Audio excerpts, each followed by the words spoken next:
Welcome to Human Powered, the podcast about creating a high-performing agency or consultancy business. I'm Trenton Moss, and today I've got Rebecca Hull, Managing Director at Manifesto. Rebecca, hello! Hi, Trenton. Thank you for having me. So lovely to have you. And Manifesto is a digital experience agency, and you, Rebecca, have been running the business for about 4 years now with a team of about 100 people. You're part of the publicly listed business TPXimpact. Rebecca, how do you define high performing in the context of Manifesto?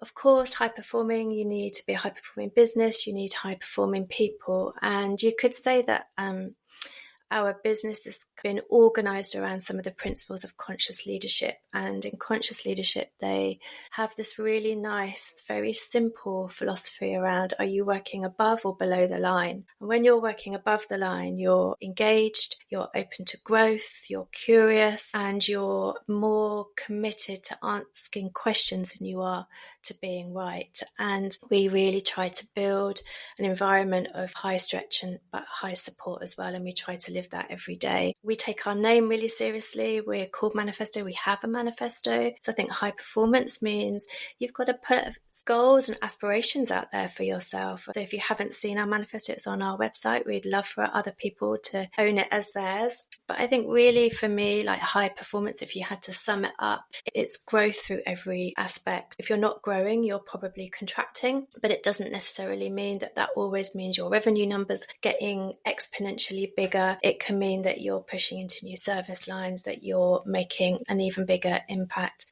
I think I'd like you to talk a little bit more about the concept of conscious leadership, and in particular around what are the mechanisms that you use to make sure that everyone in the business is working above the line. So conscious leadership, it's not particularly well understood, but it has some very kind of common sense principles in it. At the heart of conscious leadership is taking accountability for how you show up for work. So lots of leadership philosophy or management philosophy will be based around these frameworks. And conscious leadership is really like, how am I showing up for work today? Am I living the values that I've set myself? And in order to do that, you've got to be very explicit with people about what it is that you need from them, the journey that you're taking them on. And you've got to be very willing to engage with clear feedback exchanges. So that's not necessarily always line manager to line report. That could be within the context of a project, and actually often is. So very rare that you would get to work with your line manager. If you were a project manager, it's unlikely that your line manager will be on the same project as you, but you would expect to be given feedback from people in your team that says, okay, look, we seem to hit a bit of a blocker. Rather than just sitting and sort of blaming, we are able to move beyond that. And there's this really nice sort of ethos that sits behind it, which is this concept of radical responsibility. So it says that when things get difficult, human nature is to blame. So we'll blame other people, we'll blame processes. Often we'll blame ourselves, and it's as toxic to blame ourselves as it is to blame other people. You know, if you're blaming yourself, you're not really in a frame of mind to say, okay, let's move on and what do we learn? Behind sort of conscious leadership, it's really what you're asking is, things are not going to ever flow in the way that you want. That's just work, that's life. But commit to understanding what it is that you need to learn so that the next time you're taking that on board and there's a constant evolution. And the thing is, what's really interesting about conscious leadership is this above and below the line. If you're below the line, you're operating from a very closed, contracted space. You're often really focused on being right, that you're often operating from a place of fear or stuckness, or the to-do list is too big. And truth is, probably all of us throughout the week or month will go kind of above or below the line. But when you recognize that that is a concept that people can engage with and that they can see, you can kind of go, well, where are you finding yourself today? And it's been a really powerful tool for me, for people who have got to a stage where perhaps they're feeling a bit stuck in what they're doing. And we're saying, okay, no one wants to turn up in this space every day. So what do we do? It sounds like this concept of conscious leadership is embedded in the business. I'm a really big subscriber to it. It feels like a very natural fit for the way that I engage with people and systems and business. You know, if you look at our manifesto and some of the softer, more behavioural aspects of it, that will be a direct reflection of some of the principles that you'll find in conscious leadership. So being comfortable with the uncomfortable. I can't change the uncertainty in the world, but what I can do is give you the tools to kind of really understand what's going on for you when we're operating in a project that has got very loose boundaries and you're feeling quite activated. Why is that? When we get to a place of stress, all of those really key differentiators, if you like, around creativity and problem solving are the first things to go offline. So if you can keep yourself in a fairly open, above the line state, then the chances are that other people around you will be able to work that way too. And when you see these sort of little microcosms of projects, we have a super stand-up every Monday and we do lots of show and tells. But often in that, there will just be this like brilliant work that's happening because people are just beavering away with the intention to do the best that they can with the mission that they've got. Tell me more about your manifesto and how you make that a reality in the business. So Manifesto was set up by some brilliant co-founders, and when they sort of set Manifesto up with basically a piece of paper and a very small pot of cash, Jim wrote a manifesto that really described the kind of business that he wanted to run, the kind of business that he wanted to work for. We're so lucky to get to use the concept of manifesto as our business name, and it's not authentic for us to show up in the world and go, oh hey guys, we're manifesto, but well actually no, you don't know what we stand for. It really speaks a lot to our purpose and our vision combined. I guess maybe it even goes deeper than our values. Like, give you an example. The first one is everyone in, no one forgotten. So you can take that and you can apply it to the level of inclusion, accessibility in the design that you're shipping, but you can also apply it to how you're behaving in a meeting. Are you creating space for everyone's voices to be heard? Are you making sure that everybody is on that journey with you? So we have annual awards and we create the opportunity for people to nominate colleagues about where they feel they've really lived aspects of this manifesto, and we give them a set of indicators that this is the extent of what this could mean. So like any sort of values charter, it really allows you to set the tone for how you want people to work. So these are your objectives, this is what we need you to achieve, and this is why, this is how your objective feeds into the bigger objective. And then the manifesto really is like, and this is how we want you to go about it. These are the things that we want you to keep in mind. Because it's really easy to go and achieve things, but if you're creating collateral damage when you do, then really it's not success. Someone suffered at the expense of that. You've got your manifesto, you've got your values. Tell me what are the practical steps that you and the leadership take to create and maintain that manifesto culture? We do many, many things that speak to the fact that it's this living, breathing ecosystem. So I see my role to set the tone, but it's not simply my role or the leadership's role to kind of discharge it. So, you can say, oh, my culture is this and we're great. But actually, if there's a project team where everything is falling apart, their experience of your culture is that project team experience. It's not what you're saying. So we look at it through a number of different lenses. So we're really constantly investing in making the business better. And I think particularly in a hybrid world, it really changes your lens of how you might consider your culture. So we are really intentional about trying to remove a lot of the friction from the people's work. If people are finding it difficult to discharge their work, if there's a nightmare constantly with resourcing and they're put on projects that they don't have capacity for, that's a really bad cultural experience. So, it's really about how do we make the business better? Culture, when you think about it through the lens of belonging, is really interesting. Belonging often happens at a local level. So really try and empower people to get together, coalesce around high value moments. I don't tell people what they need to do, and you create space for kind of self-organizing. It's not my job to sort of matchmake relationships across the business. People naturally find each other. So I think you have to create space for communities to come together. That could be project teams, it could be the whole business, but it could also be, what's your experience as a woman at work? What's your experience as a woman of colour at work? And so we have employee ERGs as well. So we give time for people to be in those communities as well, and obviously help progress their agenda, but to ensure that they feel supported in their work. We have a very systematized framework for performance management. It's reaped a huge amount of benefit for us, and I thank my people team colleagues for helping us embed it. But there's a very regular cycle of objective setting, feedback, one-to-ones. So people in that sort of high challenge, high support environment, we make sure that is being offered to people. We have the happiest Slack channel that you ever want to be in a manifesto is the high fives channel. So we have the manifesto high fives, and in our super stand up every week we run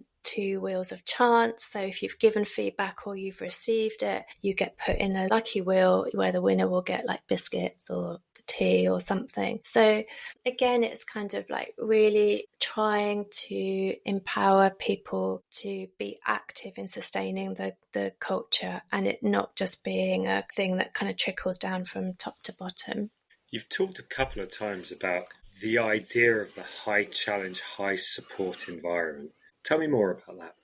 I mean, there's a quadrant for everything, right? If you're in the high support, high challenge quadrant, that's really where you want to be. If you're in the high challenge, low support, you're likely to feel really overwhelmed, really stressed. You're not going to be producing your best work. No one wants to be in the low challenge, low support. Everyone's checked out. But if you're in the low challenge, high support, everything becomes a bit cozy and people sort of get stuck without realizing it. It's agency life, as you know, is not for the faint-hearted, and you're required to juggle so many different things. Context switching is super high. You often have to turn up with a brief that's got lots of gaps in it, like you don't always know where you need to get to at the beginning of a project. You're having to work with different people in different dynamics. Particularly, I always think this for designers, there aren't many jobs where the feedback is quite so, you're putting your craft on the line to be critiqued, and that goes with the job and people know that, but it's also, as a human, not an easy process to go through. So you've really got to make sure that everyone has a community around them of people that they can tap into, and that you don't leave people floundering by the wayside, and you respect that they're going to have their stuff that they're turning up to work with that you're probably going to need to help them with. We're a lot more vulnerable than we would ever proclaim to be in the workplace. If we want to be a high performing business, I will need to ask a lot of my team, but it's also then my job to make sure that they're fully supported to do their job. I know, Rebecca, that you're a big proponent of coaching and that you've brought coaching into the business before. Tell me a bit more about that and the benefits that you've seen. Coaching pays enormous dividends, and it's a really interesting investment because there aren't many instances in business where you make an investment around one person. And often what you're doing actually is creating this space outside the business, or it can be outside of that frame of reference that you're working with that person, for individuals to explore an agenda that might be entirely theirs to shape. So I am an enormous fan for a couple of reasons, and I think there are some inflection points where it's really, really powerful. So I've seen it really work when people have lots of potential and maybe they're starting to think about what's the next thing for me. So really helping them make very considered choices around what next. I've also used it when people have been really stuck in roles, and that can happen in organisations where there are good people, because it can sometimes be hard to accept that you've outgrown your role to a certain extent. So it can unlock stuckness, but I think that that's okay. Like, it's better that somebody comes out of a place of limbo and knows what they need to do next, and you keep that energy moving in the system, than they sustain stuck. You're creating a space where there is no management sort of direction or fixing. You sometimes might go in and you might talk to the coach, you might talk to the individual and say, these are things that I'd really like you to explore. But really, it's an objective space for them to do that. What I see happen is that people feel valued. They feel like you trust them. You're not asking to see the return of the goods. You're not asking to show me where my money went. But when somebody grows in confidence or they're clearer about who they are or where they're going, everybody benefits. So you often see a really good ripple effect around their team. They become engaged with work again, and really everyone benefits. I am a huge proponent. I think there's a coaching approach that you can use at work, particularly when you're in fast environments, particularly when you're operating from a place of mastery yourself. You might be tempted to say, like, it's quicker, I'll just do it, or let me tell you what to do. But even though it's slower, the power in saying to someone, what do you think? What would you like to do? Is a lesson learned for next time. You would try to really embed a coaching culture where we're not command and control, we're not parenting people, but really trying to drive a level of accountability. But to drive accountability, people have to feel confident in what it is that you're asking them to do. It's so lovely to hear from you. As a coach myself, you talk about all the benefits that you get. We're definitely aligned on that. Yeah, and don't get me wrong, like, we don't have enormous budgets, but it's absolutely worth every single penny. I've failed to understand why people would hold back on some of that stuff, because there's just this sort of mirror that a coach can put up in that space. You can explore, I've got these dynamics going on, or I feel like this about my role, or I want to be better at that. And yeah, it's a great thing. Keep up the good work, Trenton. What coaching's about is a coaching conversation creates new neurological pathways in the brain that, as a coach, you know how to make that happen. And in a regular conversation, you don't. I see people kind of fired up. I think it's really energizing, and I think it can work across the spectrum of roles and where people are at in their journey. It will always move a conversation on. So lovely to hear you talk about coaching. There's something else I want to talk to you about, and that's about the fact that you've gone through most of your career as a single parent. Tell me a bit about how that's influenced the way that you lead the business. It's given me a huge amount of empathy for what people are showing up to work with. So being a single parent is not a walk in the park, but it's by no means the most difficult thing that anyone has to live with. And there are, ultimately, it's very hard to create a distinction between your work life and your personal life. And it's not really for me to determine the boundaries of what people can and can't do based on their circumstances outside of work. Businesses need good people need work. And I think that there is always a conversation to be had to make that a kind of a mutually beneficial experience. I've seen and I've experienced the barriers. I've been the only woman. I've been the woman leaving by the fire escape because I had to leave on time to pick up my children. I've seen how hard it can be to push your career forward when the system or beliefs or some kind of unconscious bias is at work. It's excruciating to leave a meeting to say, I'm really sorry, I've got to leave now because I've got to pick up my kids and that meeting carries on without you. So I really carry that in my system. And I think truthfully, it creates an interesting sort of social challenge, workplace challenge for me. Luckily, lots of workplaces are 5,000% better than they were 10 years ago in this respect. And COVID was really transformational in this. And I have the ability to make work a good experience or a not so good experience for people. And I never want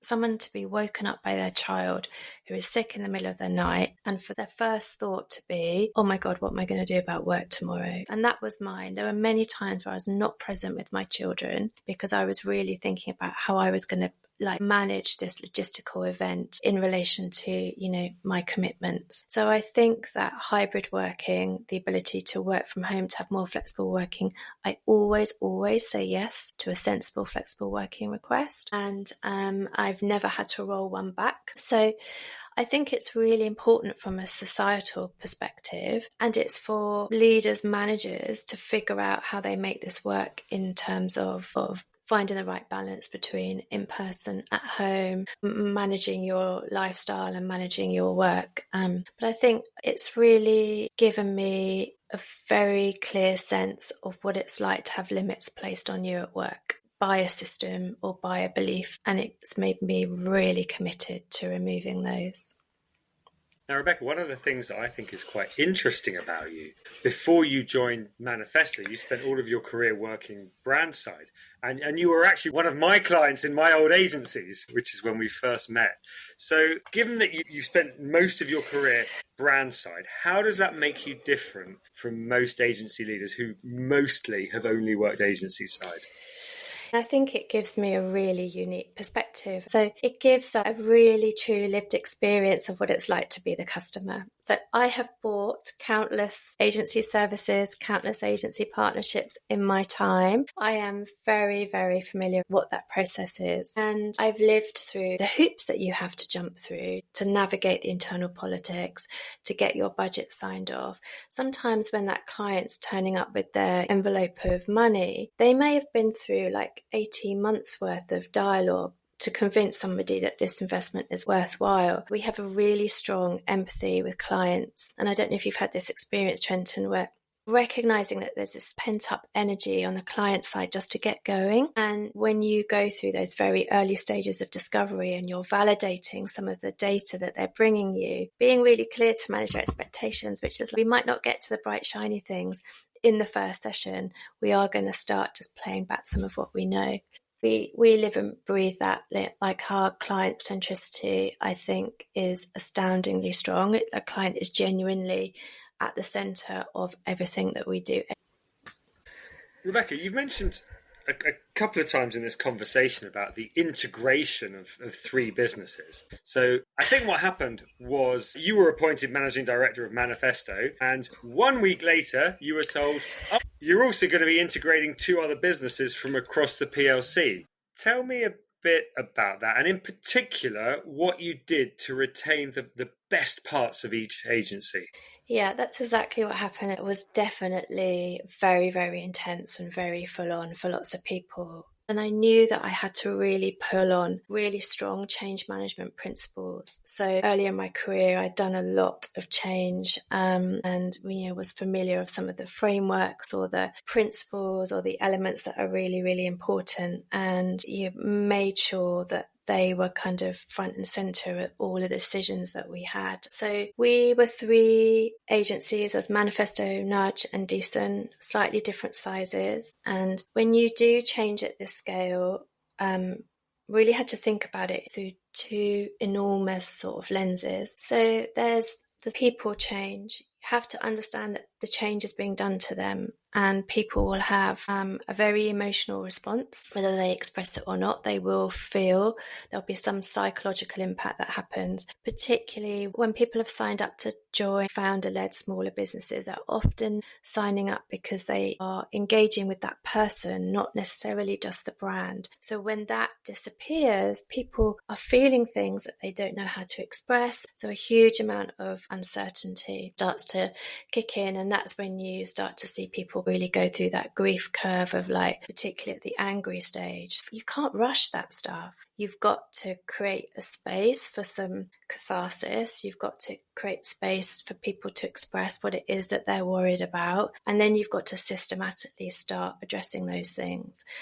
So it's a lot of listening. It's a lot of being available. It's a lot of sitting with, a lot of being comfortable with emotion, and not feeling under pressure to overpromise as a means of deflecting this kind of emotional response that's coming your way. There's a really big distinction between offering clarity and offering certainty. And I think in this situation, lots of people can suddenly start to feel like, oh, I just want this to stop, and I'm going to say things that you're absolutely not in a position to promise. So never give certainty if you're not certain, but you can be clear. I don't have all the answers yet, but I'm going to keep talking to you, and I'm going to keep talking to you on a really regular basis through these channels, and you can have access to me and to my team through these channels as well. So lots of talking, and you've got to really think about psychological safety that you're creating, because I think my experience of change is that change fatigue comes when there's a lack of holding or a lack of clarity, not necessarily because of the nature of the change itself. So that's the people aspect. And then you've got this enormous logistics kind of systems. It's just like someone's pulled out all of the stuff from the kitchen cupboards and you're trying to make sense of it. And we had 3 different finance systems, 3 different resourcing systems. Really have to do an audit, and that's what we did. We baselined, how is this experience for our clients? How is this experience for our teams? Where do we want to get to in 3, 6, 9 months' time? Let's be really clear that we're measuring what matters as we go through it. And then understanding what are the priority things that we need to lean into right now, because we can't fix all of that stuff overnight. So that's what we did. You know that you have to sort of come together around a new vision. But, there can be a lot of pressure to come up with that straight away. And what we did was to come up with what I call evergreen missions. So, we are always going to want to give great client experience. So let's put a number and a set of measures around that. We are always going to want to have engaged teams. So let's do that. That gives us time to not feel like we've got to come up with all of the answers straight away. So you need a really strong people approach. You need people who can lead from a position of empathy or really strong EQ, but you also need a very structured programmatic approach. Otherwise you're going to be running headless thinking, I need to fix this thing here, I need to do this. And what happens is that quite often the loudest person or the loudest issue is not often the biggest or most urgent. So you really got to learn and get your ear in. What am I listening for? What's the seismic stuff and what is just noise? So there's a really nice analogy that I really had in my mind when we went through the process. And in ancient cultures, when tribes used to move from place to place, they would take the embers of their fire to the new place. So I think it's referenced in is it Cormac McCarthy in The Road, but you have to carry the fire. And we went through this process of what were we going to honour, what were we going to let go of, and how do we create something now which is bigger than the sum of those 3 businesses together. And so at some point you have to commit that you're on this journey. So get everything clear for people, keep the business turning, and then you go, okay, we need to stop talking about, at some point, I'm going to give you all of the space that you need to get the past out of your system, because tomorrow we need to not be saying, wow, when we were manifesto, we did it this way. From a values-led perspective, the businesses were really aligned, but the minute you open the bonnet, it was, these kind of positions, this way of doing their craft had been, cemented in a certain way for a really long time, and people didn't want to let go of some of that stuff. So, yeah, we did have a little swear box where we weren't, after a certain point, we weren't allowed to say, well, we used to do it like this. So we just moved on. Rebecca, thank you so much for sharing that and sharing so many fantastic things today. I guess I want to look to the future now. Tell me a bit about what's next for you and what's next for Manifesto. Well, probably like most people in the world, we're really starting to figure out what's the impact of AI on our services, on our clients' world, and how do we very much keep the human in the loop in that respect, and make sure that in the same way that we really care about digital sustainability, that we very much approach any adoption of AI through a very ethical lens. So that's very front of mind. Lots of talk and action around that at the moment. I think for me, I'm in the process of writing our next 3-year plan, which is not easy to do if your crystal ball is not fully online. Businesses sort of go through growing pains. I would just say that when I started, Manifesto was about 9. And I feel like Manifesto has now reached adulthood. And for me, as someone who has been in the operation for a long time, I am really trying to step back and give space for other people to run the business so that I can really keep my focus on the external market, which is sometimes a conscious a conscious thing that you have to do. So yeah, building trust that the business can run without me so that I can go and bring in value add inputs, which is great. We've reached that level of maturity where I don't have to oversee the development of things or the day-to-day commercial running. We've got really good data and reporting in place. That means that I am now freed up to go and to do more work. Well, sounds like an exciting future ahead. Thank you. Rebecca, thank you so much for joining today, and thank you so much for sharing everything about your journey. My pleasure. Thank you for having me. You've been listening to Human Powered, the podcast all about creating a high-performing agency or consultancy business. Thanks for tuning in.